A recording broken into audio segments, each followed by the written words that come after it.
Good morning and welcome to Digital Media Sync. This once again very snowy Tuesday. I feel like I keep saying this every day of the week, but welcome. And today I'm just going to jump right in because I have a guest today, and we're going to be talking about visual hacks. And the reason why I wanted to do this was because I've been doing a lot of posts for different clients.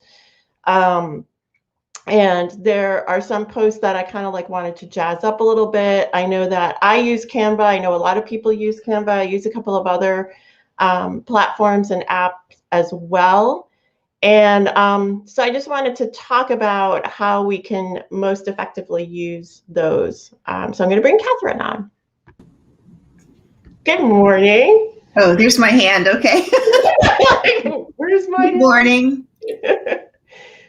So you are actually a designer as well. So you probably use and an artist. So you use different things than. Yes, I actually have a degree in photography too. Also, yeah. I've been using Photoshop since version 1.7, as scary as that sounds. Yes, but I do definitely like to fool around with different alternate images using filters and, trying to add a little zing to my images for work and some of my own photos as well. Right. So I wanted to talk about mixtures, which is one of the fun tools that I like to use. Cool. And are you going to be able to display some of that as well, right? Yes, I have a little presentation in another window, so I'll cool. try to switch over and show you some of the images I've created, as well as give you an overview of how the interface works. Great. So I think we'll start with that. And just to back up a little bit, Catherine is owner and founder of Modus Marketing, and which is couple of months old, right? Do you want to talk a little bit about what you've been doing lately? Sure. It's 4 months old, and it resulted from me losing my job in the end of October, but things are going well, and I'm doing some fun work with a scientific software company in London, and also doing some pharmaceutical competitive intelligence. So you're international already. Right. Well, yes, I've been working in the international marketing field for how many years? 5 years now. 5, yeah. Right. Cool. All right. So I think that you have the capability to go ahead and share your screen. So I'm going to let you do that. At the bottom here. So let me switch over. And while you're doing that, just a couple of things from a marketing perspective and from a planning perspective, because we're also going to go over to Canva at some point after this presentation.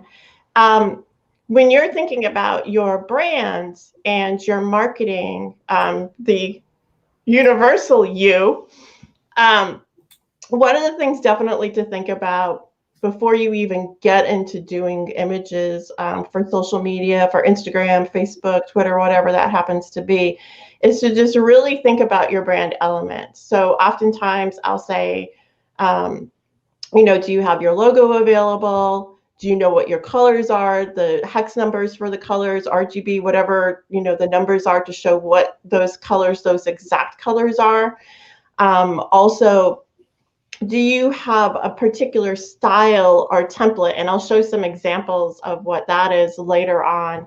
And then what are your photos going to look like as far as what kind of filters you're using and what your color palette is going to be. So kind of trying to stay, and your font as well, right? So if you have one font for your brand, but when you're online and you're thinking, well, this font looks super cool and this font looks super cool, and then all of a sudden you have a whole bunch of fonts when you're working through your images. So just some things to think about when you're planning overall.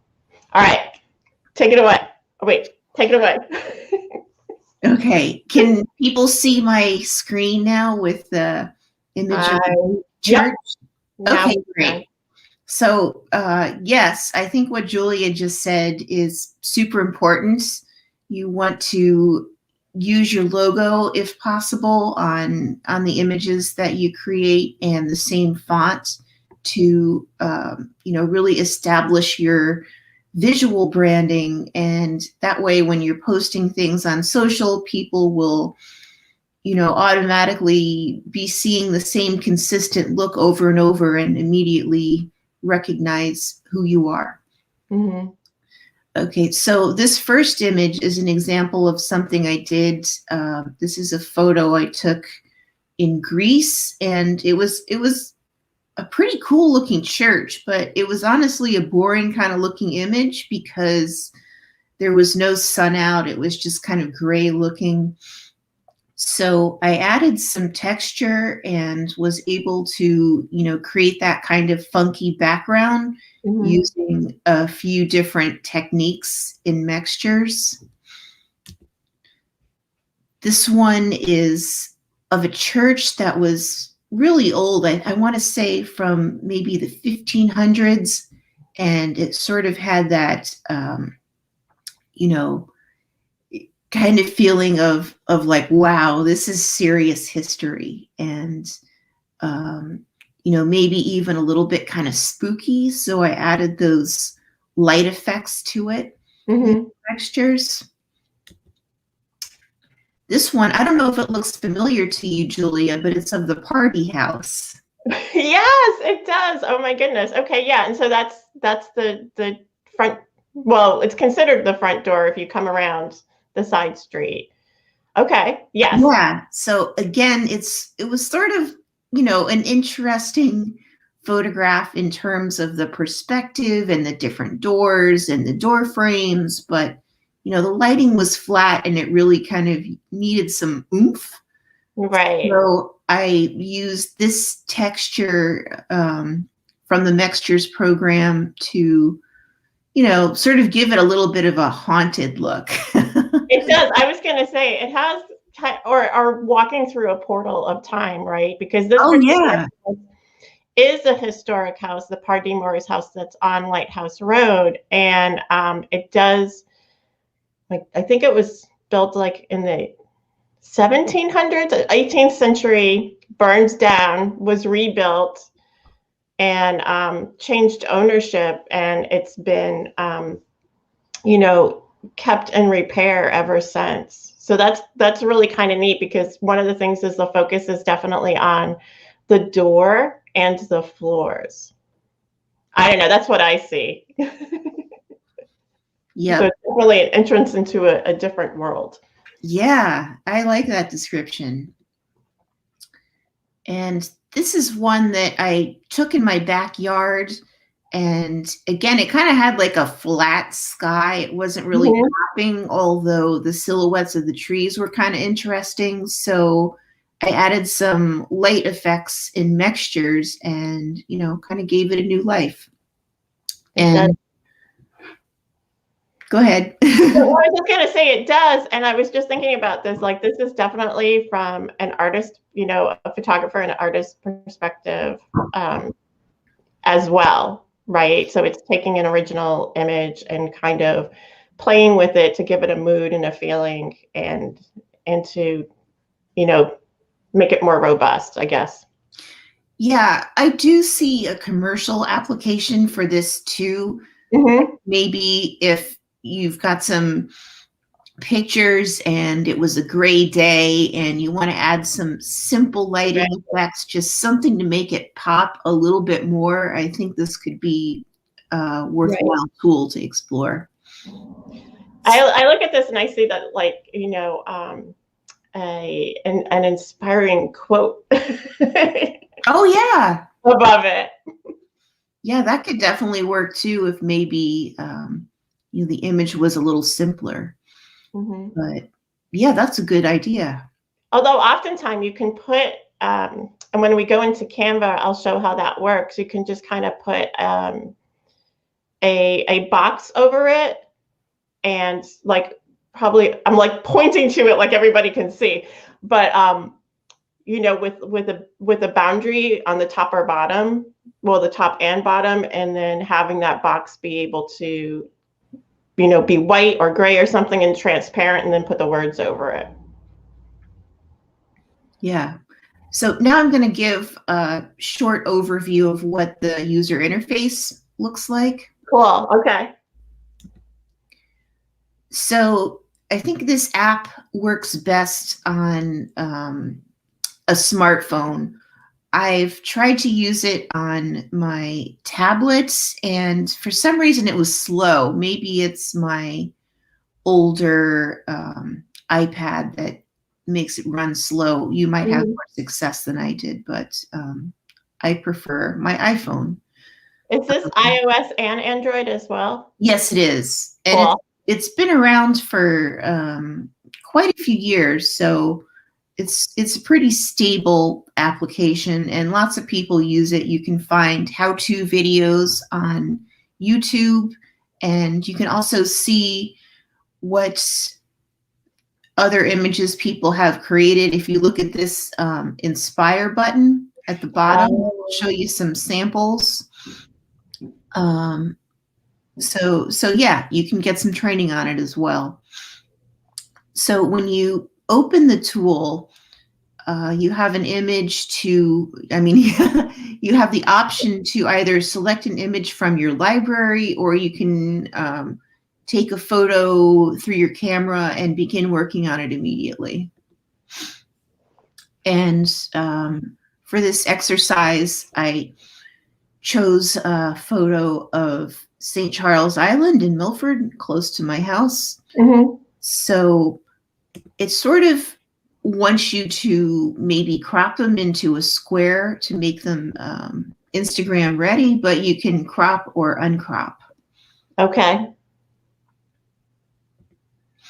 So once you've selected your photo, you go into the main menu, and it shows a lot of options you can use for effects to apply to your photos. And this isn't even the whole screen. There's probably about, I want to say 5 more. And the app is free, but you can also buy extended effects online. And I purchased a couple of packages, each for about, I want to say $5. So really pretty affordable.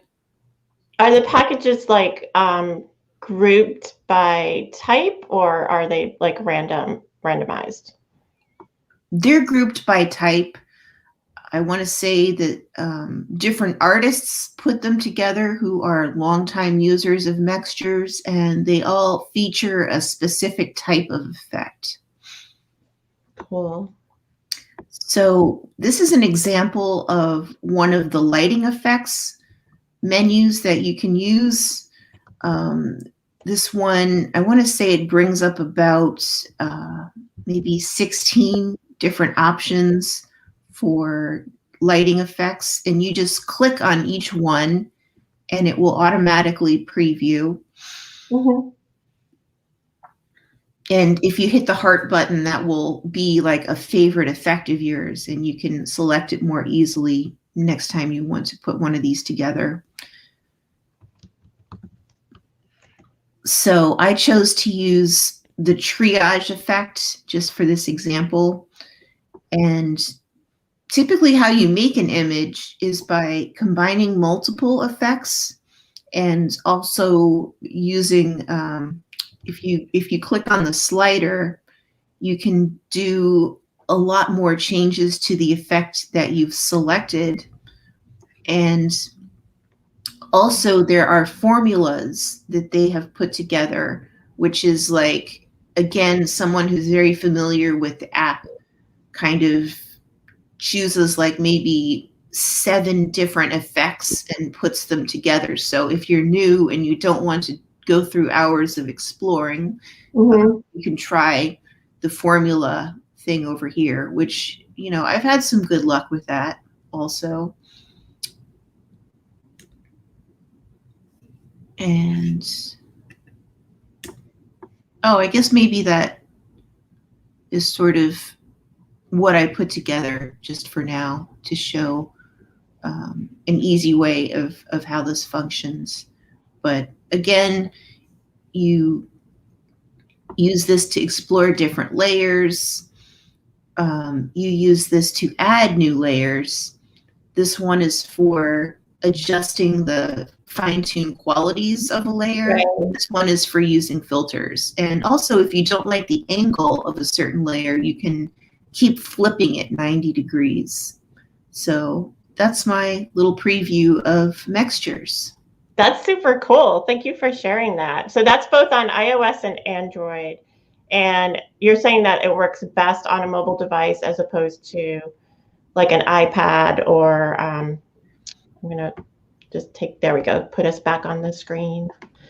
It switches around. So as opposed to a laptop or a, what the heck was the other thing? Oh, or an iPad or a tablet. I was like, what's the other thing that you use, the other screen?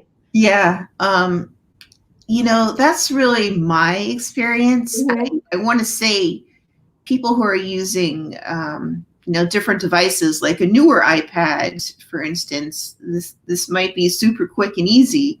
Right. It's my experience that it works best on my iPhone as compared to my iPad, but it might have different outcomes, shall we say, right, for other right. people with different equipment. Yeah. So I'm gonna move over to I'm gonna share my screen.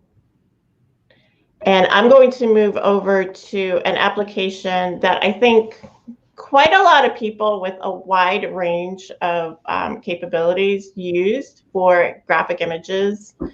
And that's Canva. I hear, everybody talking about Canva and how it's used. Do you use Canva at all for your marketing images? No, I'm strictly Photoshop. Yeah. That's for me. So I'm going to pop over there, and I've kind of prepped it a little bit.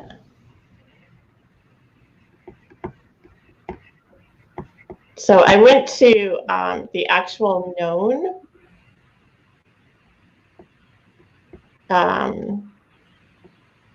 account. So what I was talking about before was just like making sure that you have your brands together.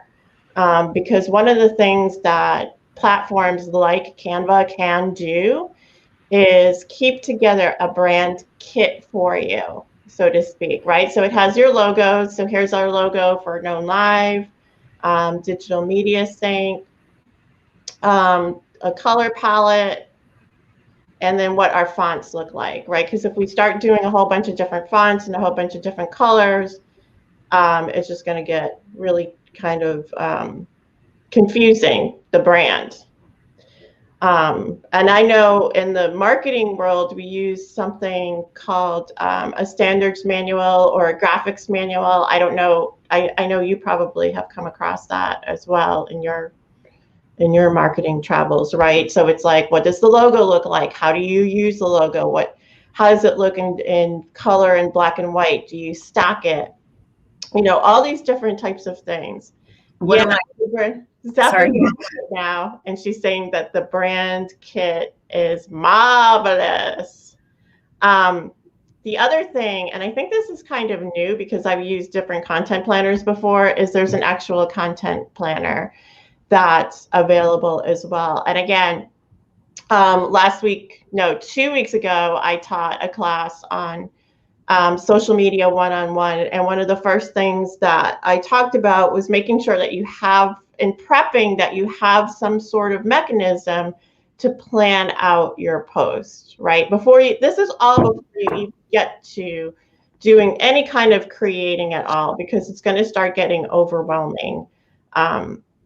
It gets overwhelming for me too. So it's not, it's not just, beginners or those that are not necessarily in the social media realm all the time.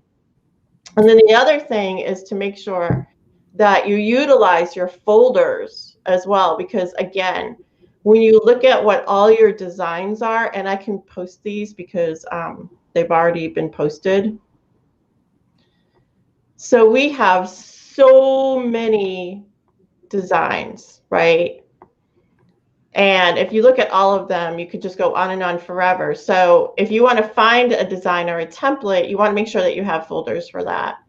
And so this is another thing too, right? We have our template right here. So it's like we know we're going to put a photo here, what the guest name is, all of that information. And then when we're running a campaign, right, what does a campaign look like, and what does your design look like when you're running your campaign? So that's another thing too, is that there's many templates for campaigns. So here at the top, we have the templates available. So if I want to do an Instagram post, right, and I want to look for something that's different than what I'm doing, these templates are already available to me. So it looks like right now they have a bunch of different things for Black History Month, Valentine's Day. Here's your little images for inspirational quotes. So this is what I was talking about over here. Having this little block in front of your image. So no matter how rich or robust your image is, you can just drop a block in front of it. And then the thing about the templates is, as well, is they tell you about the details. So what are the colors that you're using? And then what are the codes for those colors, the font that's available. If you want to do something that's more colorful, you can do that. So I could just really go down a rabbit hole just with that.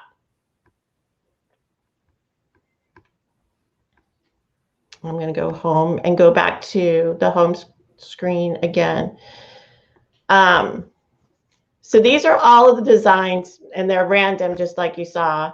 Recent designs, obviously the ones that we just did. There's a sharing capability as well. So if other people are involved in designing, you can do that. Or if you have a team.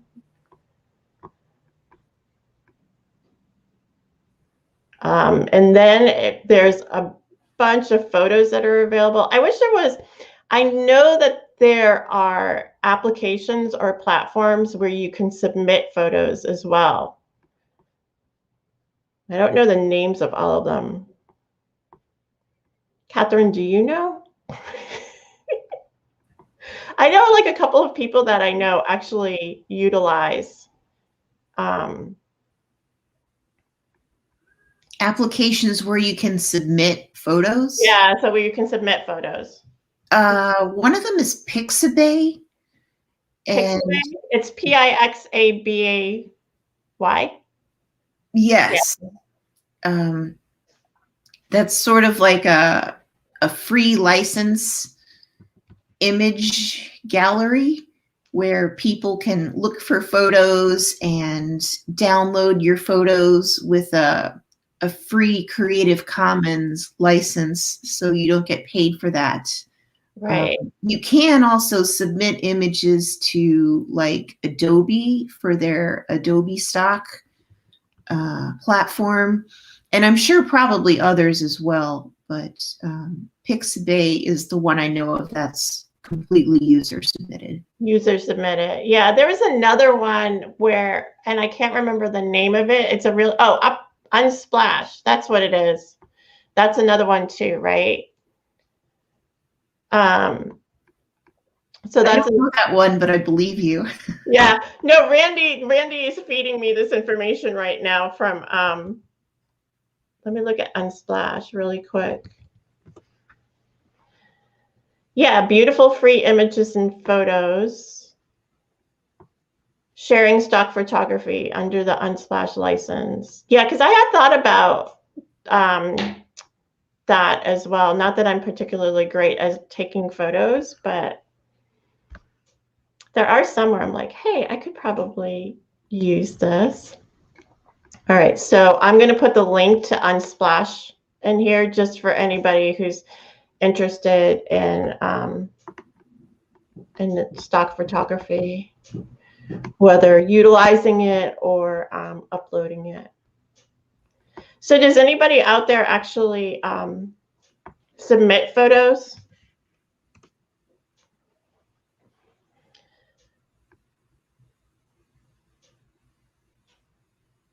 So that's Unsplash. And I have to remember that I have to do that both in Facebook and in YouTube as well. Okay, I kind of went off on a little bit of Pexels. P-E-X-E-L-S, Pexels.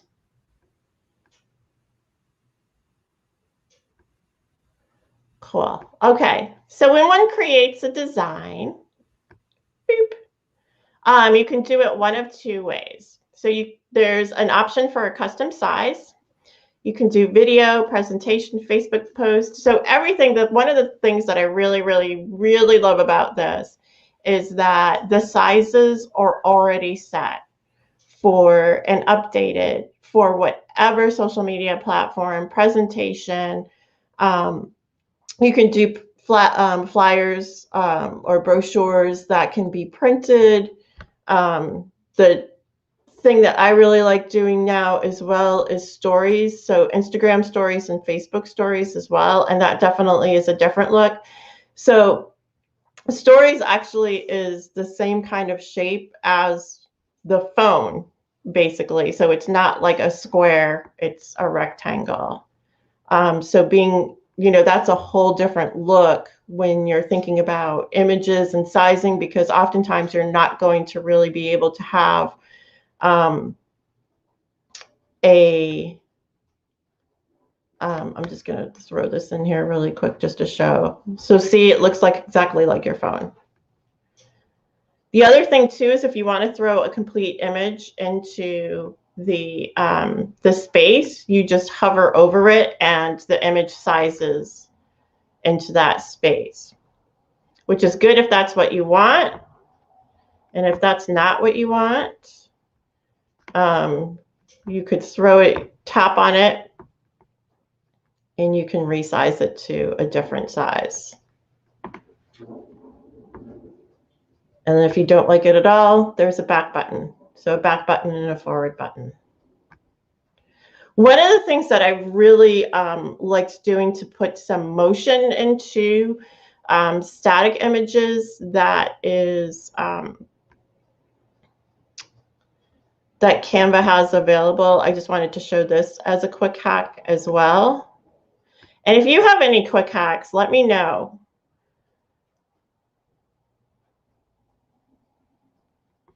I'm going to go back. And I'm actually going to go to an image that that I had been doing for a while, for a couple of. So I'm going to do it as a Facebook post. So see how it's already sized for you?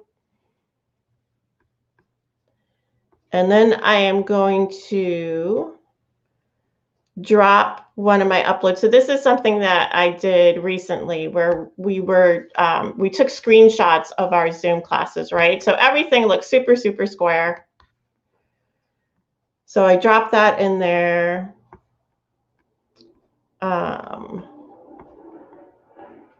I drop a background that is, plain. I put my logo in here. So these are all things that are on the side, right? Upload, we find our logo. And of course, because I feel like I'm pressed for time to get this moving, I can't find the logo that I'm looking for. Oh yeah, make sure you name your photos, because obviously I'm not sure if I did that. All right, so I'm just going to put that here. Known this, right? So it looks like, pretty basic. I could add another element in there, but what I'm going to do is I am going to add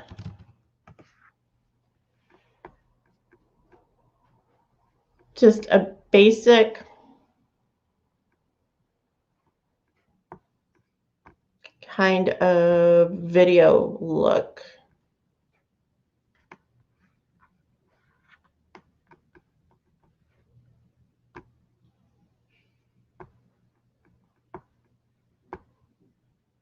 Here's my videos. So this was one that I recently used, and this was another one that I recently used, and this was another one that I recently used.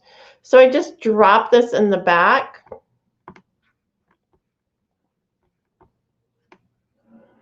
And I size it so it kind of goes over the image, and hopefully I didn't lose the image. And then you can position it backward or forward. Yeah, I think I lost that image, so I'm going to put this here. I'm just going to do this really simply. I'm not going to do a whole lot for the sake of time. Where did that go?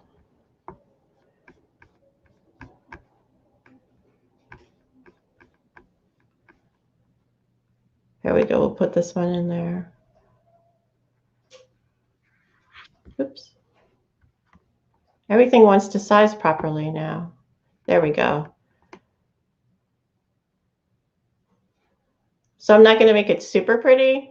So now what happens, this is static. Here's my logo. Here's my background. And here's the image in the background. And so that goes for, right now it's going for 30 seconds. But if I want it to go for a shorter period of time, I can do that as well. Hey, Julia. Yeah. I think your screen might be stuck on Create a Design, or at least that's what is showing on my computer at the moment. Wait, are you on the computer too? Here, let me do that again. I did all of that. I didn't even, oh, you know why? Here's something about Canva that is horrible for production service, production is I have to move to a new screen. So when it comes to sharing the screen, I'm only sharing one screen right now. I have to re-share the screen. So I'm going to go to this screen and pull these screens away. So that's the thing with Canva. It opens a new screen every single time.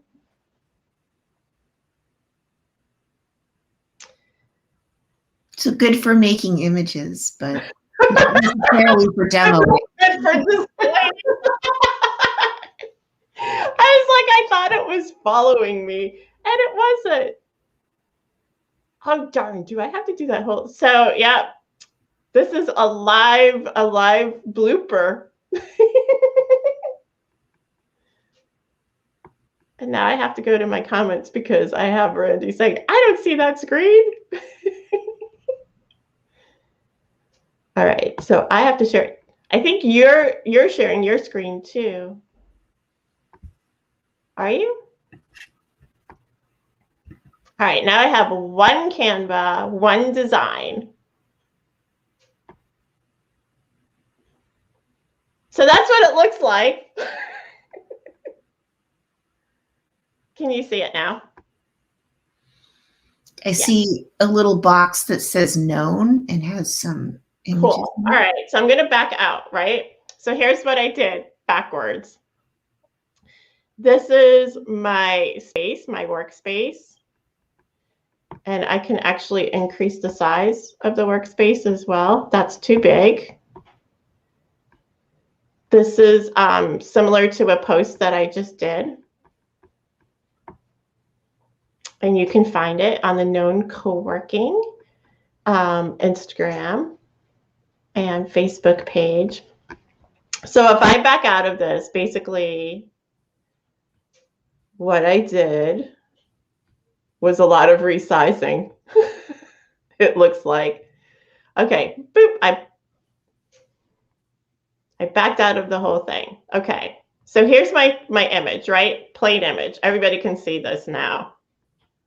This is how we're gonna use our time.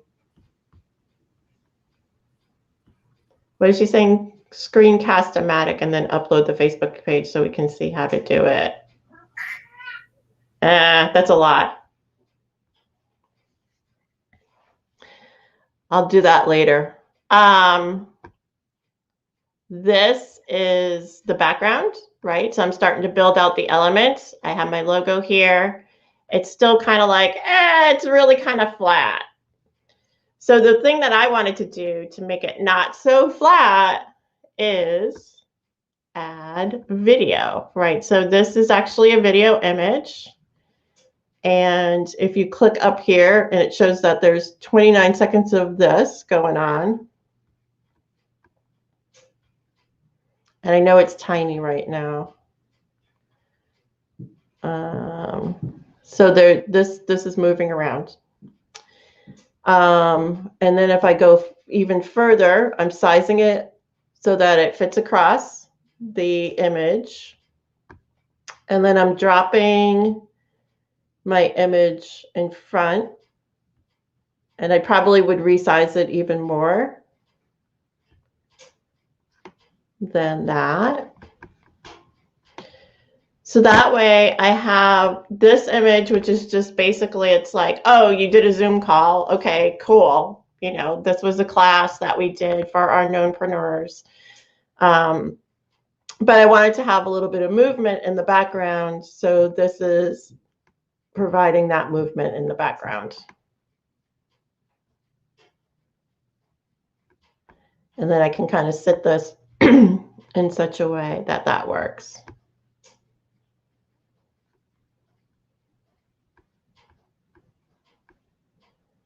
And so there's that.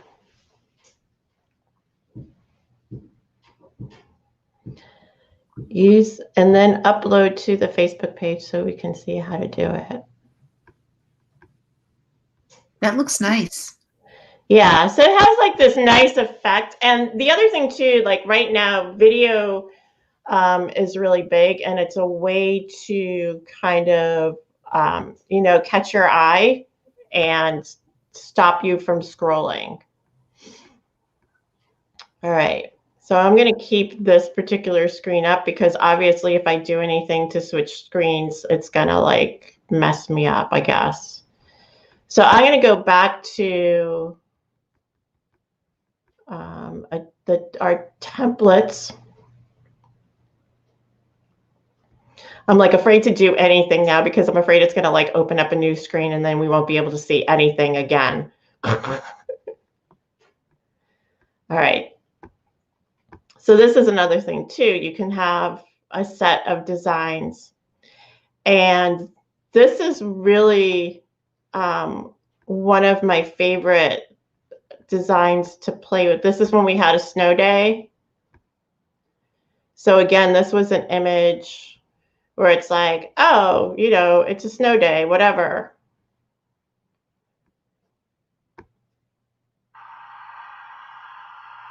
And now this has, can you hear, I don't know if you can hear it, but I can hear that there's the sound of snow, and you can see the snow, and there's like a little bit of, you know, just a little bit of movement. So it's just that, just enough to kind of, again, catch your eye and does the thing. Is it not doing it again? No, of course not.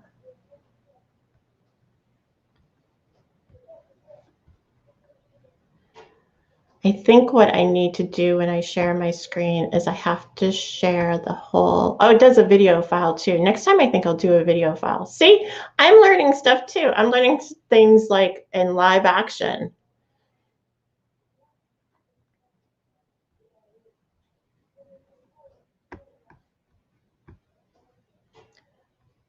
So now can you see my snow day screen? Catherine? I'm not in StreamYard right now. I'm not, because you'll see my StreamYard screen. I can see the snow day image. I can't really see any animation. Right. So when I go here, I'm just making sure. Can you see the animation? Now you can see. Now you can see the animation. I figured it out. What I have to do is share my whole window with all the tabs and then only hit the tabs that I need to be on to show. So right now I'm not on my StreamYard tab, so I don't see StreamYard at all. And if I go on StreamYard tab, see, we're learning about StreamYard in this episode as well. So if you're in StreamYard and you want to show your whole window with all the tabs, you can't go back on StreamYard or you'll be like in an infinity mirror. I don't know if that's the correct term, but it's what I'm going with. I did see an infinity mirror at some point, yes. What's that? I did see an infinity mirror at some point. Yeah. A while back, yes. I could do it again. It was fun.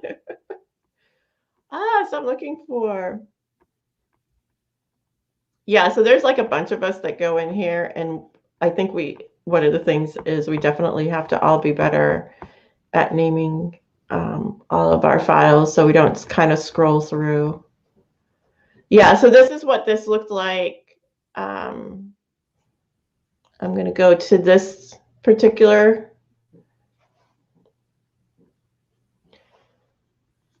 And I'm actually going to drop this last because we don't need this. This is not ours. And if I go to, again, the play button, and this is what it looks like. So it's a few seconds of each slide, but as you can see, there's a video background.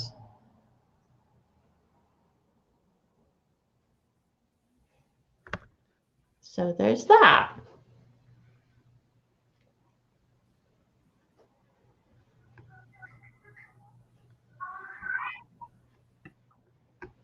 Is somebody meowing? Yes. That's why I keep hitting mute. It's the same thing for me. I was so afraid. I have 2 cats, and I was like, you know what's going to happen? They're gonna start fighting. He doesn't like his cat food this morning. Oh no! I have 2 cats with 2 different. Well, you know, Catherine, but you don't know that my boy cat Dylan has to have dry food, and my girl cat has to have wet food, and they don't like their own food, and they love each other's foods. So it's a constant battle to get them to eat the proper food. So if anybody has any tips on that while we're here, I'm more than happy to listen to them. Because I feel like half my job when I'm here is to, here at home, is to feed the cats the proper food and clean out their litter boxes. That's my life. There was one more I wanted to show with the templated image, but now I can't find it. This is definitely a snow day episode. Oh, it's not even really snowing that much outside. Is it snowing there? No, not anymore. Yeah. See, I totally could have just gone into the office and had better lighting and all that kind of stuff. All right. So there's that. There's some extras. There's, I have to go in here to stop sharing the screen. There's the infinity screen. There's the infinity screen right there.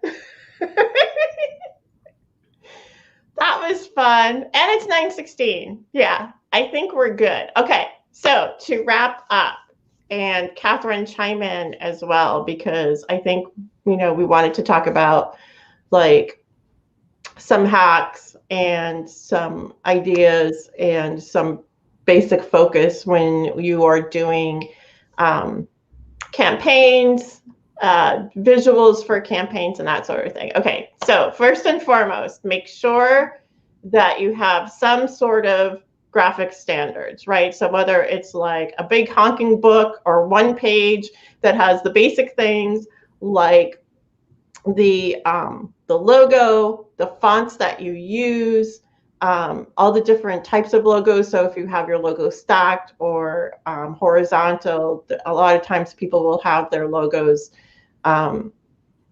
stacked in a certain way for certain types of images or in like long form. I'm sure that's not the correct technological term. I think you're talking about horizontal or vertical. Yeah, I've used stacked too, right? Yeah. Stacked is like vertical and horizontal. Okay, I thought that was Right. like another word for horizontal. I think, at the last job I worked at, there was basically the preferred logo was long and horizontal, but you can't really use that for like a social media icon. So we had to create a secondary version that would fit into a square, right? Which was, just one element of the logo without the company name spelled out. But yeah, you should come up with these standards, especially also like what used to be called in print was a knockout logo, but now is like, you want a version of your logo in white so that you can put it over top of something that's a dark color for digital media. Yeah. Come up with the fonts that you're going to use, what colors you're going to use. Actually, when I first started working as a designer, the first project I worked on, or the first account that I worked on, was AT&T, and they had a graphic standards. It was, I don't even want to say a packet, but it was like a book, and it was like 217 pages. Yeah. So, you can go overboard, right? But you don't need that. Well, we had, one of my clients was Scandinavian. Oh, okay. So Scandinavian Airlines, that was one client, and they definitely had many different, they had the SAS, right? And then they had Scandinavian Airlines spelled out, and then the different colors, what it looks like for grayscale and black and white. I think the most complex one that I had was General Motors, the Delco.